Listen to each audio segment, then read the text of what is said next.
Hi everyone, in this video I will be looking at Iwo Jima and reasons why I believe we should get it added into Enlisted. Alright, now let's go over where was it fought, in which the Battle of Iwo Jima was of course fought on the Japanese island of Iwo Jima, in of course the Pacific campaign of World War II. Next up, let's quickly go over when was it fought, in which it was fought between the 19th of February and the 26th of March in 1945. Now let's do something pretty quick. Who fought here? Alright, starting with the Allies, we have, of course, the United States, and for the Axis we have Japan. Alright, now we'll go into why we should get this map added to Enlisted.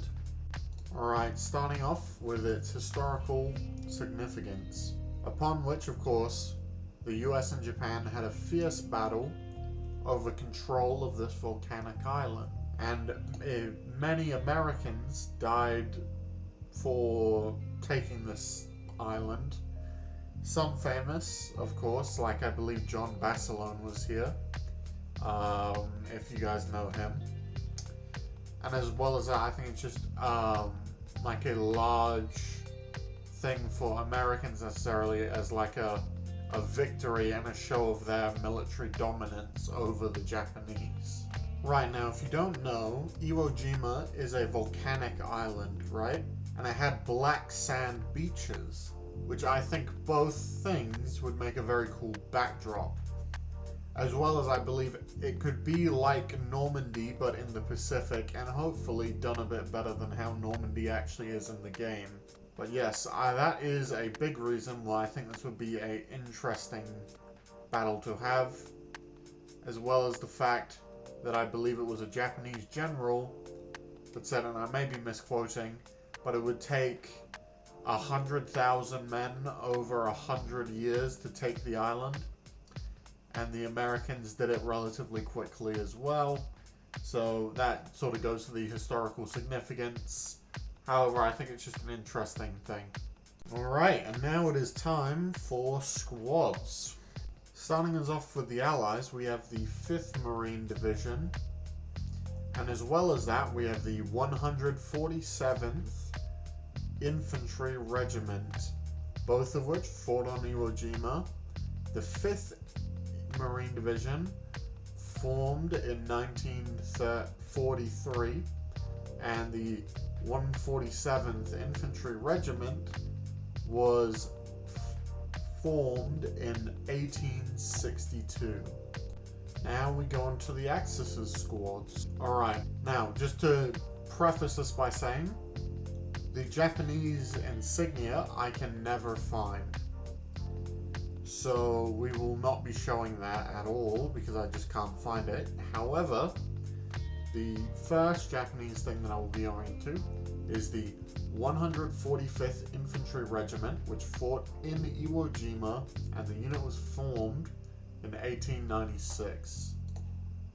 Next up, we have the 26th Tank Regiment, which fought in Iwo Jima, of course, and the unit formed in 1937.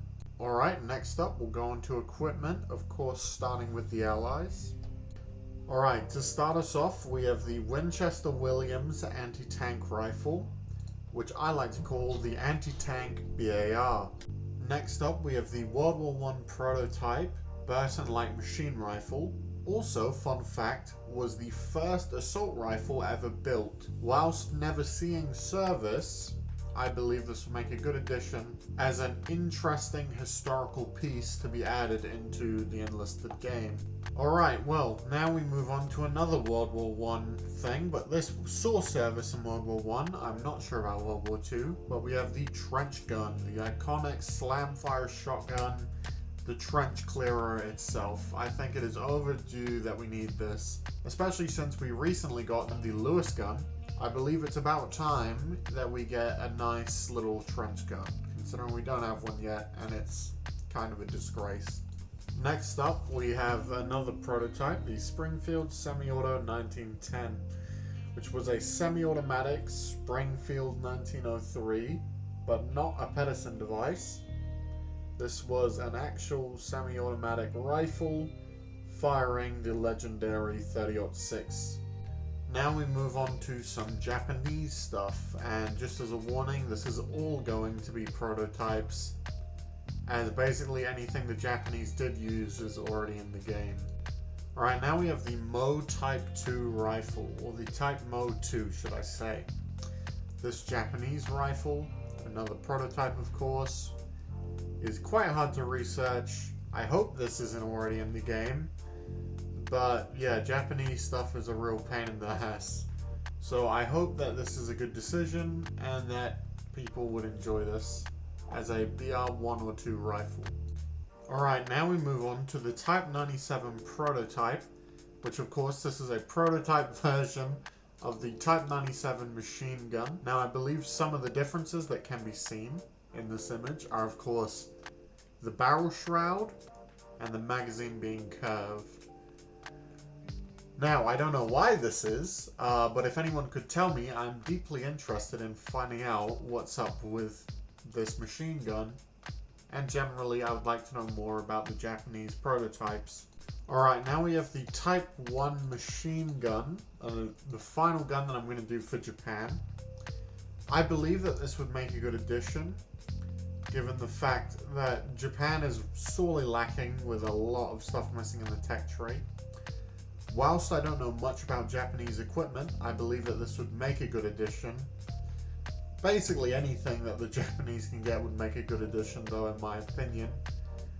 But yes, I believe that it is a large machine gun, and I'm pretty sure it's got like a FG42 kind of mag, or is that the gun that I'm thinking of? But yes, I believe that it would make a nice addition.